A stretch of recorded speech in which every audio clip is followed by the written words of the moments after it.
Congresswoman, great to have you here. Thanks for being here. Great to be with you, Megyn. Can you believe that is the reaction to those testimonials we heard? No, it's unbelievable. And these are everyday Americans, and they're feeling the impact of Joe Biden's catastrophic leadership. It was powerful. The American people are watching, and that's why you're seeing a growing Republican Party and the unified support, not just among registered Republican, Megyn, but registered Democrats. President Trump, look at New York State. He is winning every single swing district in New York State. He is within single digits. Historic support among Hispanic voters, African-American voters, young voters. And the Democrats, what do they have? They attack these everyday Americans. It's disgraceful. It's why people no longer have faith in the mainstream media. That's why your show continues to grow, because people want to hear the real stories of how these policies are impacting their lives. God bless these everyday Americans for speaking out. It is not easy to get up and speak in front of a convention floor with tens of thousands of people, but they feel so strongly about their family stories. I am proud of them. And I know as a member of Congress, it's my responsibility to represent the people in my district every single day. Yeah, exactly. I mean, we heard that mom, she's from New York, not your district, but she's from New York State. I'm from New York State, 50 years. Now I'm in Connecticut. You know why, the crazy schools. But this is a massive problem. And I like the nerve for the media to turn away. They turn away every time it comes on. And that's why Democrats continue to feel it's not a problem. You know, it's humane to have an open border. You know, we've been too tough on criminals. We need to, go the opposite direction, because they're not being told these stories. And when they pop up, they get ignored. It's infuriating. And what they do is the Democrats attack the victims. I've been in committee hearings when we have victims of heinous crimes testifying. You have mothers who have lost their adult children. You have spouses who are sharing their very heartfelt, tearful stories. And Democrat members of Congress, led by Joe Biden at the top of the Democrat Party, attack the victims. So they're not just pro-criminal, they're becoming anti-victim, anti-American. And those stories show every state in the country is a border state. The crime scourge and crime crisis, it's not just in big cities, Megyn. We see it in upstate New York. We had a bank robbery over the past 2 years in Glens Falls, New York, a small city in upstate in the North Country known as Hometown USA. We've had smash and grabs in Saratoga Springs. These are cities where we did not have crime issues. We are now because of the failed policies of the defund the police Democrat Party today. The reason all these folks were there last night is because the theme of the evening was Make America Safe Again. And they were speaking about some of the problems that we need to address to do that. They also, on the theme of unity, had, as I mentioned, Nikki Haley was there, Ron DeSantis was there, and unlike, I think it was Ted Cruz in 2016 with Trump who said, and I like Ted, but vote your conscience, or however he said it, it was not a ringing endorsement of Trump. They had fought tooth and nail. They're good now. And he spoke, was it last night? I watched him. He did speak. Yeah, it was last night. He did a great job. But anyway, Nikki Haley came out and she did not half-ass it. She said, strong endorsement, here's a bit. I'll start by making one thing perfectly clear. Donald Trump has my strong endorsement, period.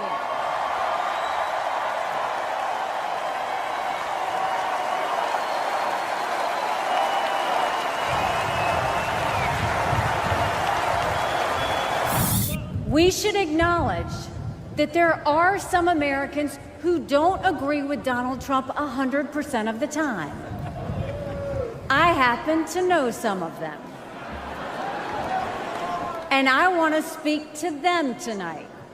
My message to them is simple. You don't have to agree with Trump 100% of the time to vote for him. I'm here tonight because we have a country to save.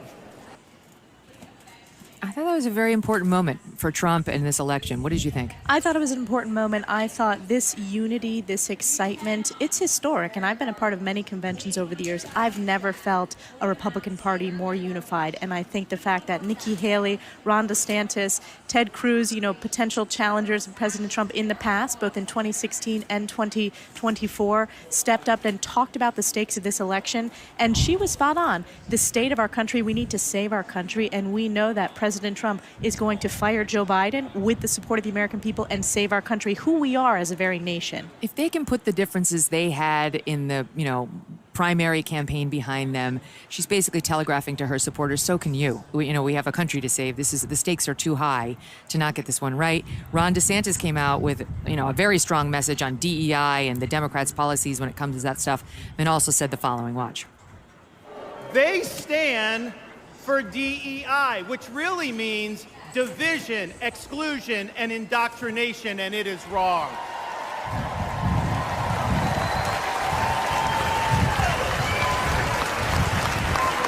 They mandated that you show proof of a COVID vaccine to go to a restaurant, but they oppose requiring proof of citizenship to cast a vote.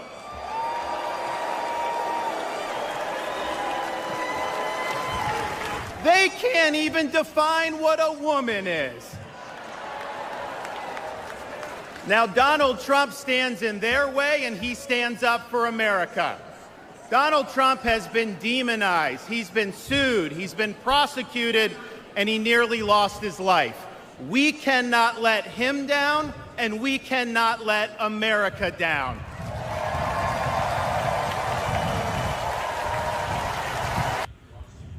For the listening audience, Trump is sitting there, he's listening, he's smiling. And he went on as well to say that we can't have, America cannot afford 4 more years of a weekend at Bernie's presidency. Which, let's face it, many of us have used that line. I know it's not nice, it's not polite, but the point is we don't feel he's running the show, that Joe Biden's running the show. And the American people understand exactly what that line means because it's what we see every single day. It's what the mainstream media has tried to cover up. It's what the entire Democrat ecosystem has tried to cover up for 2 years. Remember, any Republican, because I was one of them that spoke out and said Joe Biden is unfit for the presidency, is unfit to be commander-in-chief, we were smeared, saying we're lying, conspiracy theorists. It is the truth. And after the debate, 50 million Americans saw that in a crisp way. And what's so concerning is the rest of the world saw that as well. But I want to go back to the Ron DeSantis clip. I'm glad you played that clip. I was sitting in the president's box with President Trump during that speech. And that exact line, that DEI is division, exclusion, and indoctrination, I remember thinking to myself, that is a great line. That is exactly what it is. This is exactly what the agenda of the left is. And that has to do with a lot of work that I've been doing on college campuses, where the root of DEI is very much a part of this root of anti-Semitism, dividing, indoctrinating, and it's morally bankrupt. So I thought Ron did a great job, and it just was a unifying moment. And I was so proud to sit there with President Trump. Yes. So the DEI, I mean, like, you've been such a great fighter on this. And when we saw you cross-examine those, as you put it last night, now former college presidents, it was a thing of beauty. Instead, I want to show them, let's just take a quick walk down memory lane with Elise Stefanik and the presidents at the time of Harvard, Stanford, and what was the other one? Harvard, Columbia. MIT, and Penn. Okay. And then we had Columbia later. Columbia came later. Okay, watch. Dr. Kornbluth, at MIT, does calling for the genocide of Jews violate MIT's code of conduct or rules regarding bullying and harassment? Yes or no? We've targeted at individuals, not making public statements. Yes or no? Calling for the genocide of Jews does not constitute bullying and harassment? I have not heard calling for the genocide for Jews on our campus. But you've heard chants for intifada.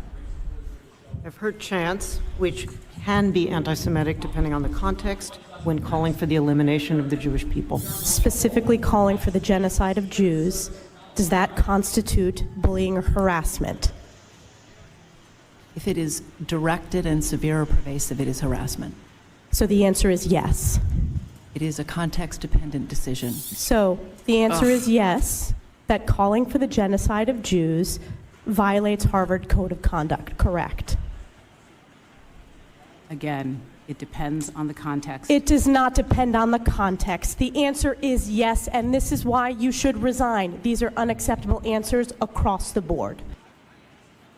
That was so powerful. We were all cheering you at these heartless people who showed up there like it was some sort of advanced physics exam instead of calling for mass genocide of the Jewish people. So can I just ask you, like, what's in your background?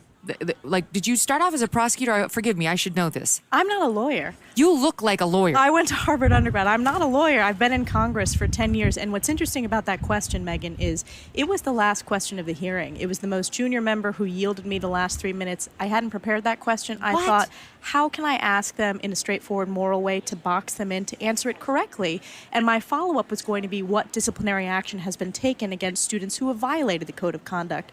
So I wrote it down in pencil, literally 2 minutes beforehand. Started with MIT thinking this is a technical school. They're not as far gone as Harvard and Penn.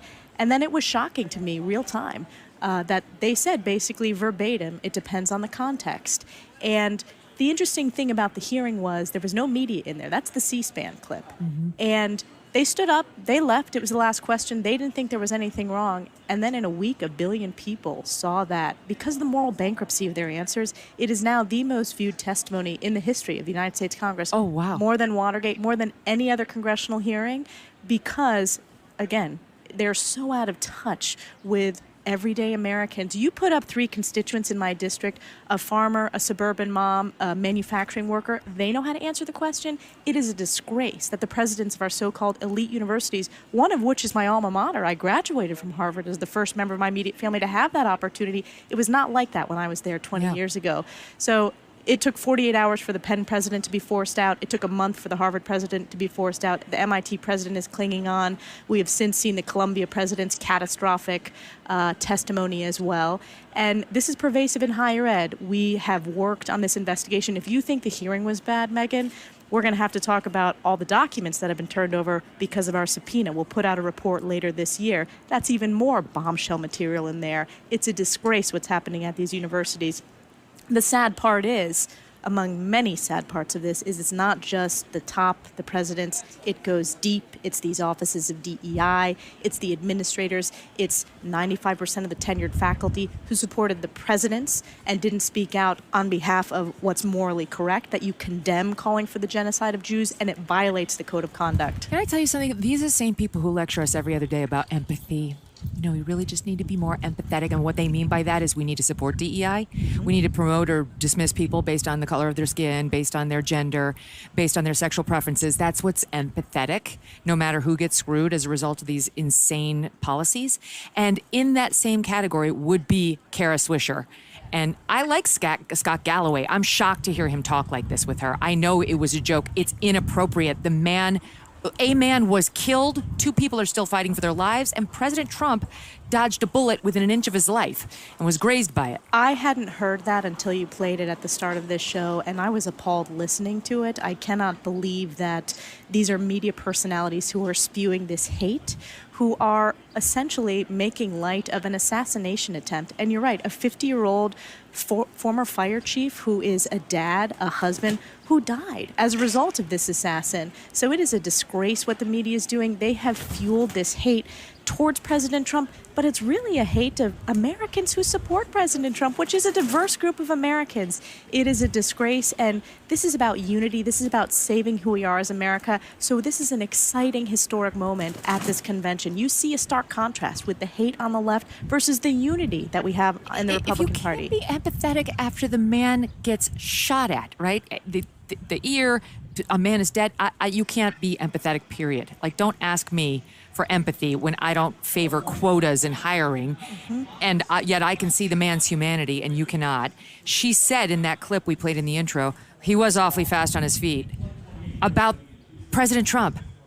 Like, that's unbelievable. I talked with a Secret Service agent just the other day who we talked about how they do train them to go down, and that he was being yelled at by the Secret Service, get down, and that they train them. There's armor behind those lecterns.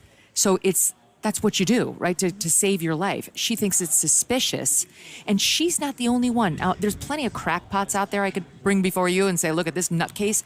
Michael Steele, the former head of the RNC. He's now one of those never Trump Republicans, or maybe he's one of those never more Republicans. Listen to him.